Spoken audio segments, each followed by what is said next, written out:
अपनी कामनाओं के कारण हम कभी उस ज्ञान को नहीं समझ पाते जिसके कारण हमारे भीतर समझ विकसित होती है। दुनिया में सभी लोगों को वह समझ विकसित नहीं हो सकती। इसलिए यदि आप वह इंसान हो जो जीवन को समझना चाहता है तो आपको अकेले ही चलना होगा।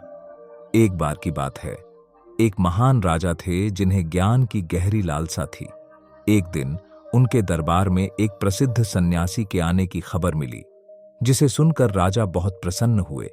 हालांकि वह सन्यासी बहुत ही चयनित लोगों से ही मिलते थे, फिर भी उन्होंने राजा से अकेले में मिलने का निर्णय लिया। राजा ने सन्यासी का स्वागत किया और उनसे विनती की, गुरुजी, मैं चाहता हूं कि मेरी प्रजा भी आपके ज्ञान का लाभ उठाए। क्या आप उन्हें भी अपना अमूल्य ज्ञान प्रदान करेंगे? सन्यासी मुस्कुराए और बोले, राजन, बिना उनकी इच्छा के आप कैसे मान सकते हैं कि उन्हें मेरे ज्ञान की आवश्यकता है? राजा ने उत्तर दिया, गुरुजी, ज्ञान हर मनुष्य के लिए आवश्यक है ताकि वह अपने जीवन को सही दिशा में ले जा सके। मुझे विश्वास है कि मेरी प्रजा आपके ज्ञान को ग्रहण करने के लिए तैयार होगी।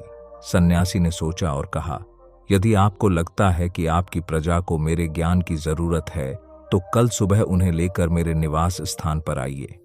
मेरा निवास यहां से बहुत दूर एक ऊंची पहाड़ी पर है। यदि वे सच में ज्ञान प्राप्त करना चाहते हैं तो उन्हें इस यात्रा का मूल्य चुकाना होगा। राजा ने सहर्ष इस बात को स्वीकार कर लिया और पूरे राज्य में घोषणा करवा दी कि सभी लोग अगले दिन सन्यासी के दर्शन के लिए तैयार रहें। प्रजा इस खबर से उत्साहित हो गई और अगली सुबह राजा और रानी के साथ पहाड़ी की ओर चल पड़ी। यात्रा की शुरुआत में ही उन्हें रास्ते में तांबे के सिक्के बिखरे हुए दिखाई दिए। प्रजा के कुछ लोग उन सिक्कों को बटोरने लगे। राजा ने उन्हें रोका, लेकिन उन्होंने अपनी गरीबी का हवाला देते हुए आगे बढ़ने से इनकार कर दिया। मजबूरी में राजा को उन्हें वहीं छोड़कर आगे बढ़ना पड़ा। थोड़ी दूर आगे बढ़ने पर उन्हें चांदी के सिक्कों का ढेर दिखाई दिया। इस बार प्रजा का एक बड़ा हिस्सा इन चांदी के सिक्कों को बटोरने में लग गया। राजा ने फिर उन्हें छोड़ दिया और अपनी यात्रा जारी रखी, और आगे बढ़ने पर उन्हें सोने के सिक्कों का एक विशाल ढेर मिला। सोने को देखकर बची हुई प्रजा भी लालच में पड़ गई और सिक्के बटोरने लगी। अब राजा और रानी ही रह गए थे जो आगे बढ़ रहे थे। जब वे पहाड़ी के करीब पहुंचे तो रानी को हीरे के आभूषण दिखाई दिए। उन्हें देखकर रानी भी रुक गई और आभूषणों को देखने लगी। राजा ने रानी को भी वहीं छोड़ दिया और अकेले ही पहाड़ी की चोटी पर स्थित सन्यासी के निवास स्थान पर पहुंचे। राजा को अकेला देखकर सन्यासी बोले, राजन, आपकी प्रजा कहाँ है? मैंने उनके बैठने की सारी व्यवस्था कर रखी थी। राजा ने सिर झुकाकर कहा, गुरुजी, जब मैंने यात्रा शुरू की थी तब मेरी प्रजा मेरे साथ थी, लेकिन रास्ते में तांबे, चांदी, सोने और हीरे के लोभ में वे सभी पीछे रह गए।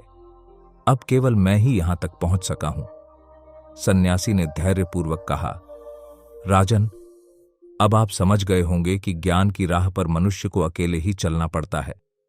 जो लोग भौतिक सुख संपत्ति के पीछे दौड़ते हैं वे सच्चे ज्ञान को प्राप्त नहीं कर सकते। ज्ञान का मार्ग उन लोगों के लिए है जो इन मोह माया से ऊपर उठकर जीवन की सच्चाई को समझने के लिए तैयार होते हैं।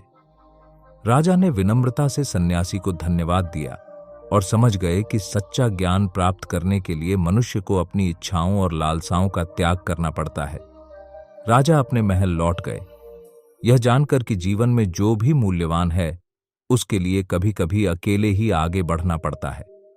इससे हमें यह सीख मिलती है कि ज्ञान और समझ की राह पर चलने के लिए न केवल भौतिक वस्तुओं का त्याग जरूरी है, बल्कि कभी कभी हमें अपने प्रियजनों और समाज से भी अलग होना पड़ सकता है। जब हम अपनी आंतरिक आवाज और ज्ञान की पुकार को सुनते हैं, तब हमें सही मायने में जीवन का अर्थ समझ आता है।